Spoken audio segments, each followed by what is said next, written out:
wasn't quite love at first sight for these couples. Why don't you tell me the story of your life?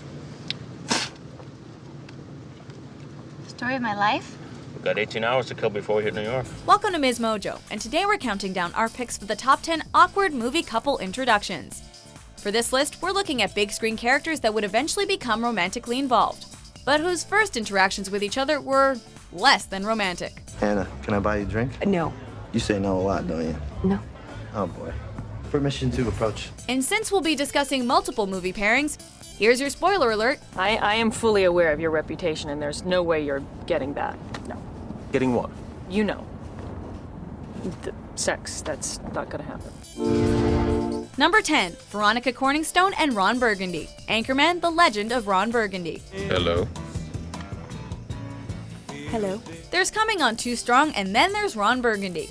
The news anchor spots Veronica across the room at a party and thinks it's a good idea to compliment her assets and admit his desire to sleep with her. You have an absolutely breathtaking hiney. I mean, that thing's good. I want to be friends with it. This might have worked on some women if the guy flirting with them wasn't Will Ferrell, but unfortunately for Veronica, that is not the case. I want to be on you. Wait. If this interaction wasn't awkward enough, Ron later finds out that his news station is hiring someone new, who just so happens to be Veronica. We would probably place this entry higher up in terms of awkwardness, but Ron and Veronica do eventually start a sexual relationship. So we guess they get the last laugh. Veronica Corningstone and I had sex, and now we are in love! Number 9, Bella Swan and Edward Cullen. Twilight. Oh, yes. Miss Swan. When you're a vampire who wants to eat your lab partner, it's hard for things not to be awkward.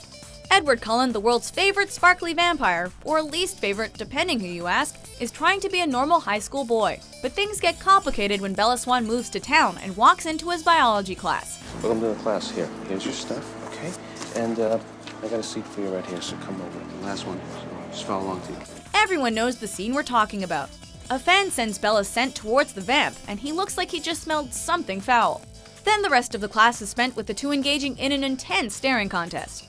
We know their epic love story is one for the ages, but we still can't get past this hilarious first encounter.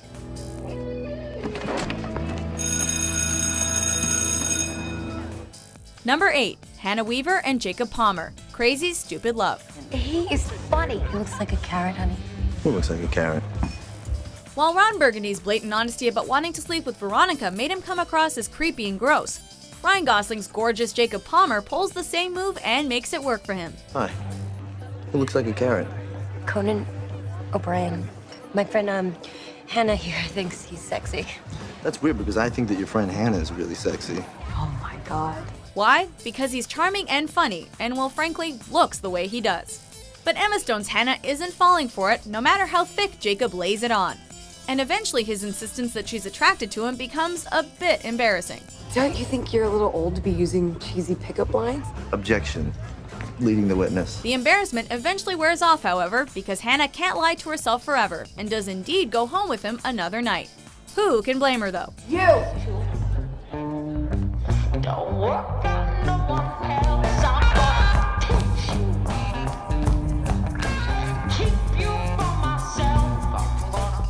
Number 7, Lelena Pierce and Michael Grates.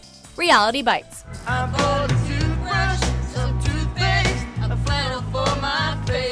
Even though the film is really about the complicated romance between musician Troy and his friend Lelena, an aspiring filmmaker stuck in a subpar television job, it takes a while for the two to finally admit their feelings for each other.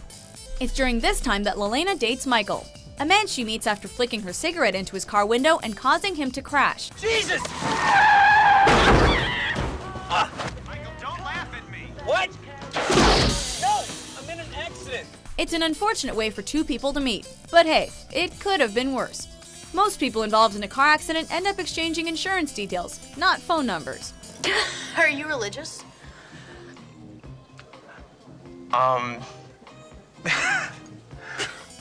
Number 6, Erica Berry and Harry Sanborn. Something's Gotta Give. No! Oh God! What is this? Okay. We don't know what's more awkward about this scene. Erica, played by Diane Keaton, mistaking her daughter's boyfriend for an intruder, or the realization that Harry, played by Jack Nicholson, is indeed her daughter's boyfriend and at least 20 years her senior. I'm a friend of your daughter's. Yeah, I don't think so. My daughter is in the city, and you like wandered in here high on ecstasy? Honestly, if you just... No, but just stay there. I was in the Israeli army. I can break you in half. How about having to rush your daughter's boyfriend to the hospital after he has a heart attack while they were fooling around? I don't know what happened. We were fooling around and then he just said he felt funny and then he just collapsed. Maybe the most awkward thing about this scene is that by the end of the movie, Erica is now married to Harry, a man her daughter used to date. We would love to be present at those family dinners. What do you have to say about that? If it's true, my life just got made. Number 5. Hermione Granger and Ron Weasley, Harry Potter and the Philosopher's Stone. I'm Hermione Granger. And you are? Ron Weasley. Pleasure. The Harry Potter franchise is all about the power of love, but nobody could have predicted that the know-it-all frizzy-haired witch and the shy, skittish, red-headed wizard would go on to be married with children. Especially since their first introduction didn't go so well. Are you sure that's a real spell? Well, it's not very good, is it? Hermione watches Ron fail at performing a spell and gloats about what a superior witch she is. Oh, and to humiliate him further, she points out a speck of dirt on his nose. You've got dirt on your nose, by the way. Did you know? Just there. Ron retaliates by ignoring her for most of their first year. But after fighting side by side against Voldemort for the next several years, we can see how they ultimately fall for each other. You're a little scary sometimes. You know that. Brilliant, but scary. Number 4. Maria and Captain Von Trapp, The Sound of Music. In the future, you'll kindly remember there are certain rooms in this house which are not to be disturbed. So an aspiring nun walks into a house and finds herself in charge of 7 children. When sister-to-be Maria, played by the talented Julie Andrews, meets the Von Trapp family for the first time, it isn't the number of kids she finds most daunting, but rather their strict, military-minded father. Fräulein, this is a large house. The grounds are very extensive, and I will not have anyone shouting. You will take this, please. Learn to use it. Since she's a free spirit who likes to sing and frolic in the mountains, she can't wrap her head around treating children like soldiers, so her first impression of the captain is far from favorable. Excuse me, sir, I don't know your signal. You may call me Captain. This introduction is just the beginning of the two butting heads, but with a little bit of music and kindness, Maria thaws his heart in time. I must have done something good.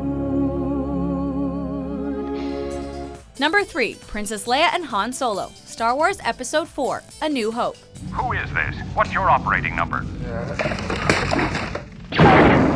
Boring conversation anyway. Luke Skywalker hires Han Solo and his Wookiee sidekick Chewbacca to help him with his mission to complete Princess Leia's request to take the Death Star plans to Alderaan, and in the process learns that he's also got to save her from Darth Vader's clutches. Han and Leia meet for the first time in a hallway as they try to shoot their way off the Death Star. Looks like you managed to cut off our only escape route. Maybe you'd like it back in your cell, Your Highness. Now Han Solo thinks himself something of a badass. But he's knocked down a peg or two by Leia, who criticizes their escape plan, and after grabbing a gun, shows that she's fully capable of doing her own rescuing. What the hell are you doing? Somebody has to save our skins. Ouch, that's gotta bruise your ego. Still, let's just be glad Leia ultimately ended up with Han and not Luke. Now that would have been really awkward.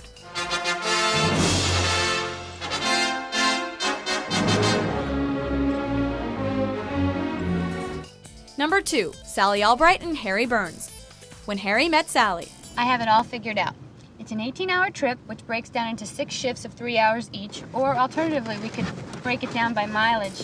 Road trips with strangers are always awkward, but they become doubly awkward when they're with your pal's boyfriend who you barely know. That awkwardness only increases as you drive and find yourself arguing about everything, like how men and women can't be friends. What I'm saying is, and this is not a come on in any way, shape, or form, is that men and women can't be friends because the sex part always gets in the way. That's not true. I have a number of men friends and there is no sex involved. Sally was not a fan of her friend's new beau to begin with, and after spending enough time cooped up in a car together, neither can stand each other. Well, I guess we're not going to be friends then. Guess not. That's too bad. You were the only person that I knew in New York. The breaking point comes when Harry casually compliments Sally on her beauty, and she takes offense to that. Can a man say a woman is attractive without it being a come on? It takes them 5 years to meet again, which gives them enough time to get over that first terrible introduction. Well, listen, I got a plane to catch. It was really good to see you, Joe. You too, Harry. Bye. Before we reveal our top pick, here are a few honorable mentions. What is your name? Ella, a Frau. Well, Ella of Frau. You're the first maiden I've met who hasn't swooned at the sight of me. Then maybe I've done you some good. Oh, wait a minute. You're Kelson. You're the attorney who lies in front of our wrecking balls. You attacked the Zegman brothers outside their offices. It's not my fault they walked under a waving protest sign. Do you live around here, Sutter? How do you know my name? You go to the same school. You wouldn't know who I am. I know you.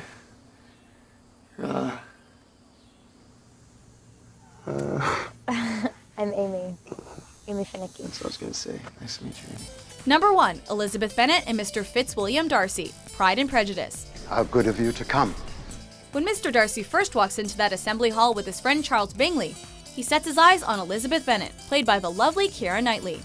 But he plays it cool, if by playing it cool means he ignores her attempts at conversation and openly insults her to other people while she can hear. But her sister Elizabeth is very agreeable. Perfectly tolerable, I dare say. Not handsome enough to tempt me. When she gets him to dance with her at last, their movements are more like sparring than dancing. Especially given that the whole dance is spent sizing each other up. You talk as a rule while dancing? No. No, I prefer to be unsociable and taciturn. This scene in particular might be awkward because of how cold and unromantic they are towards one another. But honestly, every scene Darcy's in is awkward because he can occasionally be such a jerk. Why do you ask such a question? To make out your character, Mr. Darcy. And what have you discovered? Very little. Do you agree with our list? Which movie couple introduction made you cringe? Suppose nothing happens to you. Suppose you lived there your whole life and nothing happens, you never meet anybody, you never become anything, and finally you die, one of those New York deaths that nobody notices for 2 weeks until the smell drifts into the hallway. For more entertaining top 10s published every day, be sure to subscribe to MsMojo. You know what? It's time to go home. Really? Wow, it's forward of you, but okay. Yeah. I'll do it. I T-bowed Saw 3. So, should I get my car or yours? Should I pull the car around? Have you been drinking? I'll drive.